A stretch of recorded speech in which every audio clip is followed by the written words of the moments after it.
Imagina despertar un día y descubrir que la mayoría de las personas a tu alrededor ya no cuestiona nada. El mundo se ha vuelto tan ruidoso, tan rápido y tan saturado de información que la mente humana, alguna vez una herramienta poderosa para investigar, discernir y crear sentido, se ha transformado en un mecanismo adormecido, inclinado a aceptar todo sin resistencia. Piensa en eso por un momento. ¿Qué sucede en una sociedad donde el pensamiento crítico desaparece? ¿Qué ocurre cuando la capacidad de razonar, indagar y desafiar se reemplaza por reacciones instantáneas, opiniones superficiales y cámaras de eco que solo confirman lo que ya creemos? En este vídeo vamos a revelar la verdad inquietante detrás de la desaparición del pensamiento crítico y el ascenso peligroso de lo que algunos filósofos llaman estupidez colectiva, un fenómeno en el que masas enteras adoptan ideas sin examinarlas, aceptan narrativas prediseñadas y entregan su independencia intelectual sin darse cuenta. Y al final de este recorrido, llegaremos a la verdad más urgente de todas, una que podría determinar si recuperamos nuestra mente o la perdemos para siempre en un sistema diseñado para mantenernos cómodamente adormecidos. Pero antes de avanzar, piensa en lo siguiente. Pensar es difícil. Y en el mundo actual, muchas veces se desincentiva. El entorno moderno no recompensa la contemplación. Premia la velocidad, la reacción emocional y la conformidad. Y nada de esto es casual. Desde algoritmos que te muestran únicamente lo que deseas ver hasta sistemas educativos que priorizan la memorización por encima de la exploración, la sociedad entera condiciona a las personas para evitar el pensamiento crítico. Noam Chomsky advirtió esto hace décadas en sus análisis sobre medios y propaganda. Explicó cómo las estructuras de poder dependen de lo que llamó la fabricación del consentimiento. En otras palabras, cuando las personas son entrenadas para consumir sin cuestionar, para aceptar sin comprender, se vuelven fáciles de manejar y aún más fáciles de engañar. El pensamiento crítico, alguna vez considerado un pilar de la vida humana, hoy es visto como una molestia. Interfiere con la cultura de la indignación. Ralentiza los debates en línea. Desafía ideologías rígidas. ¿Y se atreve a preguntar algo tan simple como, ¿esto es realmente cierto? En un mundo obsesionado con tener la razón, esa pregunta se percibe como peligrosa. ¿Cómo llegamos aquí? Una de las causas principales es la sobrecarga de información. El neurocientífico Daniel Levitin afirma que la persona promedio procesa hoy 5 veces más información diaria que hace solo unas décadas. Estamos expuestos a notificaciones, mensajes, noticias urgentes, opiniones, publicidad y actualizaciones constantes. La mente humana no fue diseñada para absorber todo esto. Cuando el cerebro está saturado, toma atajos. Se apoya en hábitos mentales, sesgos y pensamiento grupal. En lugar de evaluar ideas de forma crítica, busca señales en los demás, especialmente en figuras de autoridad, influenciadores o personas de su círculo. Esto se conoce como prueba social. Y aunque es un mecanismo natural, es extremadamente fácil de manipular. Piensa cuántas veces has visto una publicación con miles de likes y has asumido que debía ser importante o verdadera. Eso no es razonamiento. Es un atajo psicológico. Y es una de las razones por las que la estupidez colectiva se expande con tanta facilidad. No porque la gente sea incapaz, sino porque está siendo entrenada para seguir señales en lugar de razonar. Otro factor preocupante es la caída del hábito de la lectura profunda. La neurocientífica Marianne Wolf explica cómo los medios digitales están reconfigurando la mente humana. Ahora hojeamos, saltamos entre pestañas y nos cuesta sostener la atención en textos largos. Pero el pensamiento crítico necesita concentración sostenida. No puedes analizar, reflexionar o comprender si tu mente está fragmentada. Pregúntate, ¿cuándo fue la última vez que leíste un artículo completo sin revisar tu teléfono? ¿Cuándo fue la última vez que escuchaste algo provocador y te detuviste a pensar en lugar de reaccionar? Estas prácticas están desapareciendo. Carl Sagan advirtió que vivimos en una sociedad profundamente dependiente de la ciencia y la tecnología, donde muy pocas personas entienden realmente ciencia o tecnología. Su preocupación no era la ignorancia en sí, sino la erosión de la capacidad de pensar críticamente sobre los sistemas que sostienen nuestra vida moderna. En un mundo lleno de opiniones, tendencias y conflictos ideológicos, la forma más silenciosa de rebeldía es pensar con claridad. Pero el problema no es solo tecnológico o educativo. También es emocional. Pensar críticamente es incómodo. Nos obliga a reconocer que no sabemos tanto como creemos. Desafía nuestro ego.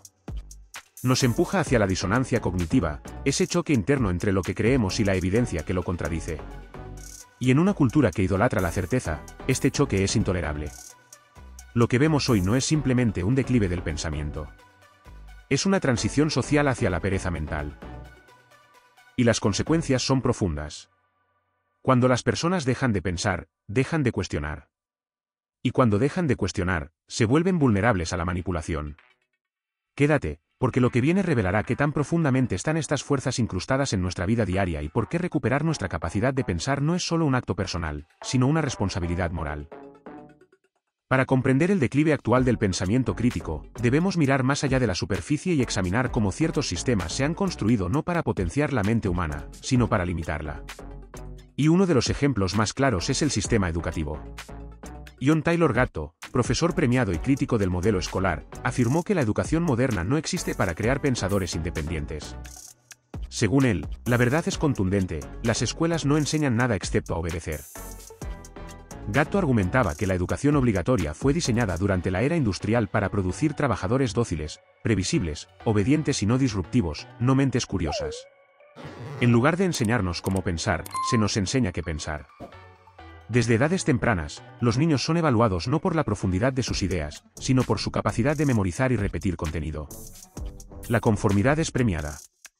La curiosidad es castigada o interpretada como distracción. Con el tiempo, el mensaje se vuelve claro: sigue las reglas, no cuestiones demasiado, mantente dentro de los límites. Este patrón no desaparece al llegar a la adultez. Se extiende al trabajo, los medios y hasta las relaciones sociales. Aprendemos que cuestionar al grupo o sugerir ideas impopulares puede traernos rechazo. El miedo a la exclusión social es suficiente para silenciar dudas legítimas. Y el silencio, cuando se vuelve hábito, se transforma en complicidad. El psicólogo Erich Fromm analizó esto en su obra Escape from Freedom. Explicó que muchas personas desean secretamente renunciar a su libertad de pensamiento porque la libertad implica responsabilidad. Y la responsabilidad puede ser aterradora. Pensar por uno mismo significa perder la comodidad de culpar a otros por la propia ignorancia. Significa enfrentar la incertidumbre de la realidad sin garantías. Por eso elegimos la distracción. Elegimos lo familiar. Elegimos la simplicidad, incluso cuando oculta verdades importantes. Y al hacerlo, nos volvemos más fáciles de controlar. Las redes sociales han elevado este fenómeno a niveles extremos.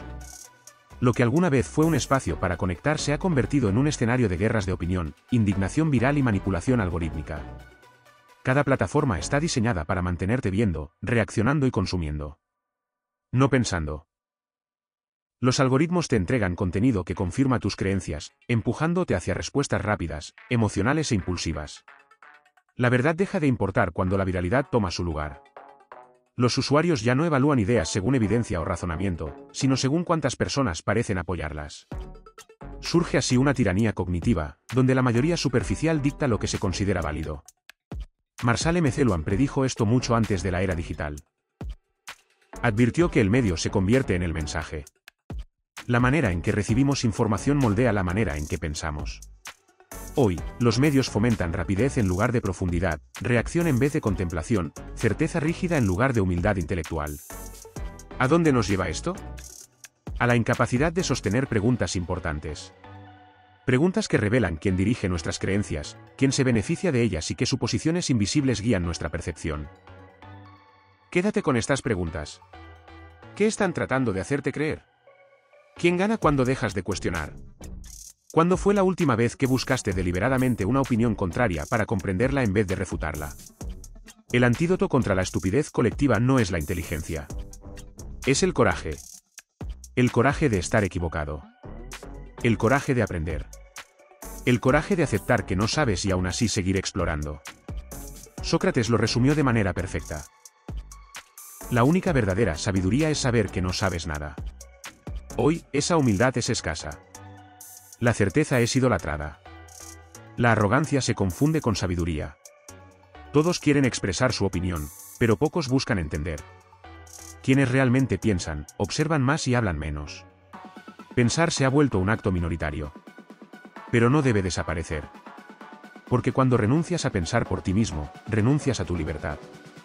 Y las fuerzas que buscan un mundo sin pensamiento crítico son concretas, no abstractas. Son económicas, políticas y culturales. Recuperar tu mente cambia todo. Te hace menos manipulable. Te permite ver con claridad. Te convierte en un buscador activo de verdad. Esa chispa, individual y silenciosa, es la que siempre ha transformado la historia. Y la pregunta, inevitablemente, es esta: ¿la encenderás tú?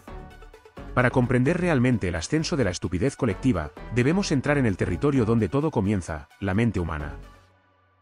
Aunque nos gusta creer que somos seres racionales, la verdad es que nuestro cerebro es mucho más emocional que lógico. El psicólogo Daniel Kahneman, ganador del Premio Nobel, explicó en su obra Thinking Fast and Slow que el pensamiento humano opera con dos sistemas. El primero es rápido, instintivo, automático y profundamente emocional.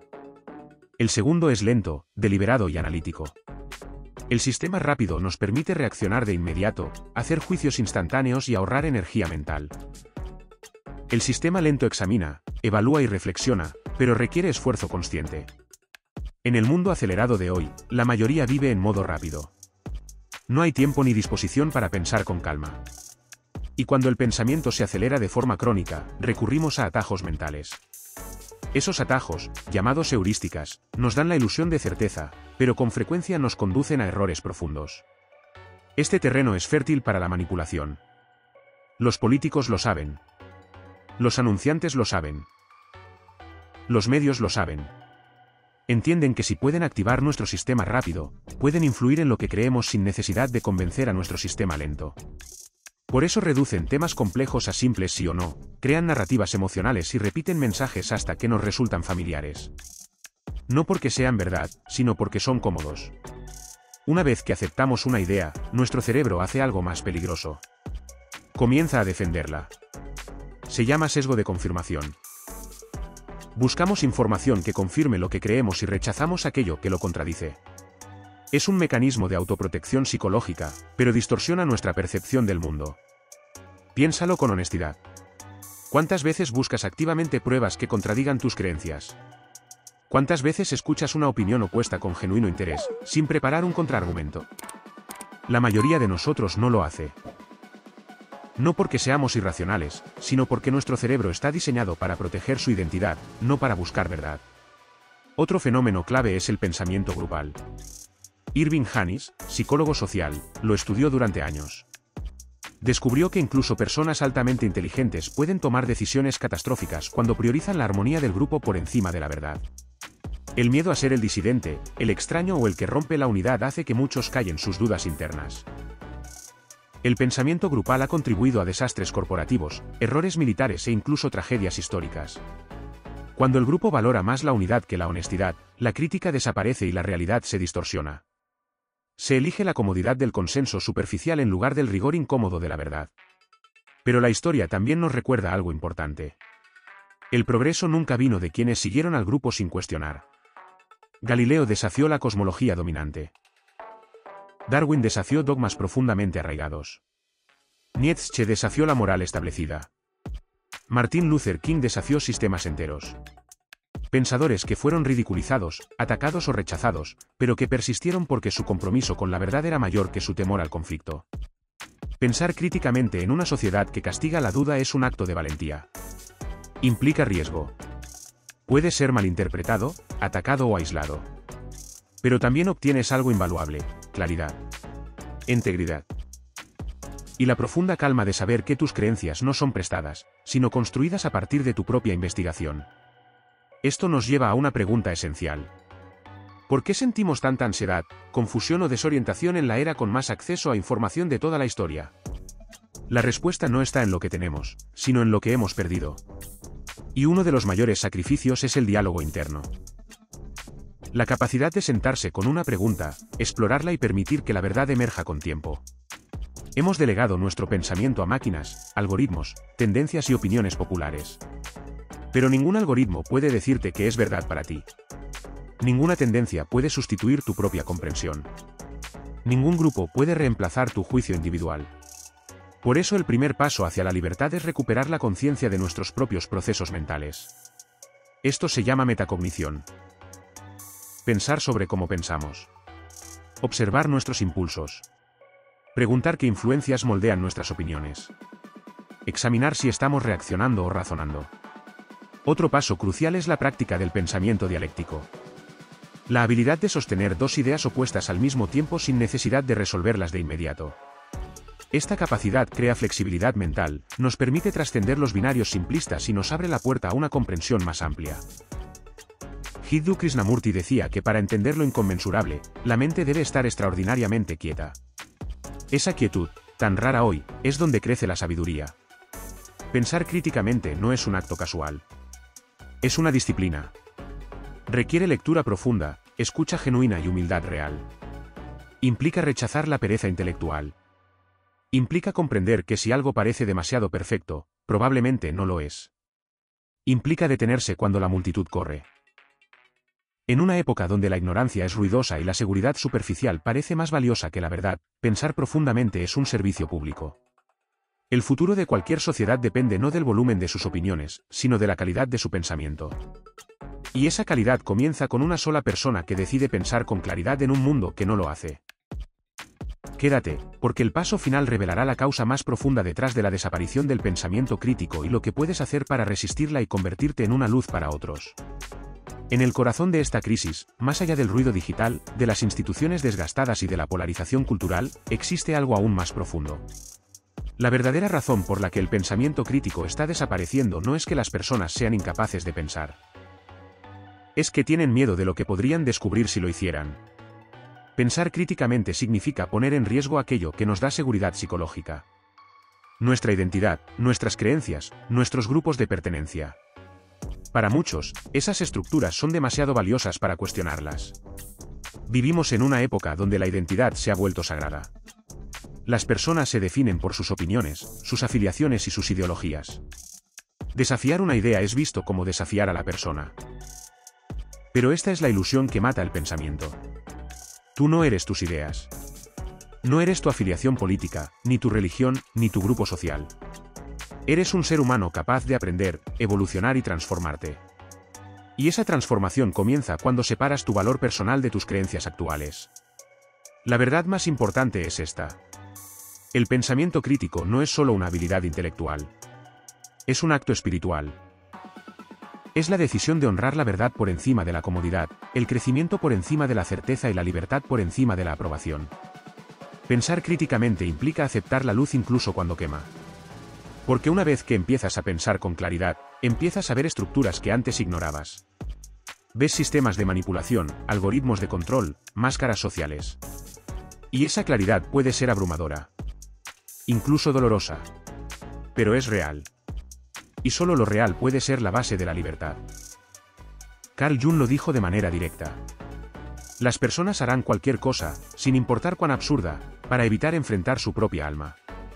Pero enfrentar nuestro mundo interior, nuestros motivos ocultos, nuestras creencias heredadas y nuestras trampas cognitivas es la esencia del pensamiento crítico. No se trata solo de cuestionar el mundo. Se trata de cuestionarte a ti mismo. Preguntarte por qué crees lo que crees. ¿De dónde vienen esas ideas? ¿Qué partes de ti tienen miedo de soltarlas? Cuando haces estas preguntas con honestidad, aparece un nuevo tipo de conciencia. Una conciencia más tranquila, más profunda, capaz de distinguir entre información y propaganda, entre educación e indoctrinación, entre conexión y simple actuación social. Y algo más ocurre. Empiezas a liderar. No desde la arrogancia ni desde la necesidad de tener razón, sino desde la claridad. Te conviertes en una luz en medio del ruido. Una mente firme en un mundo de reacciones automáticas. Eso es lo que más falta hoy. No voces más fuertes. No argumentos más afilados. Sino mentes más profundas. Mentes capaces de sostener la complejidad sin colapsar. Mentes capaces de decir no sé, pero estoy dispuesto a aprender. Mentes que buscan comprender la realidad en lugar de ganar discusiones. Si quieres cambiar el mundo, empieza cambiando la manera en que piensas. No porque sea fácil. No porque sea popular. Sino porque es necesario. La estupidez colectiva no es una causa. Es un síntoma. Un síntoma de miedo, de agotamiento y de una sociedad demasiado distraída para mirar hacia adentro. Pero cada vez que eliges pensar con claridad, empujas ese síntoma hacia atrás. Cada vez que haces una pausa para reflexionar en lugar de reaccionar, recuperas tu poder. Cada vez que eliges claridad en vez de comodidad, fortaleces tu libertad. Mientras terminamos este recorrido, recuerda que lo más revolucionario que puedes hacer hoy no es gritar, ni conformarte, ni repetir lo que otros dicen. Es pensar. Dejar que otros duerman entre pantallas y consignas. Dejar que otros entreguen su libertad a cambio de validación. Pero tú no. Tú estás despierto. Y una vez que despiertas, no hay retorno. Si este mensaje resonó contigo, compártelo. No porque sea una tendencia, sino porque es necesario. Deja un comentario y suscríbete a Neoimpecabilidad.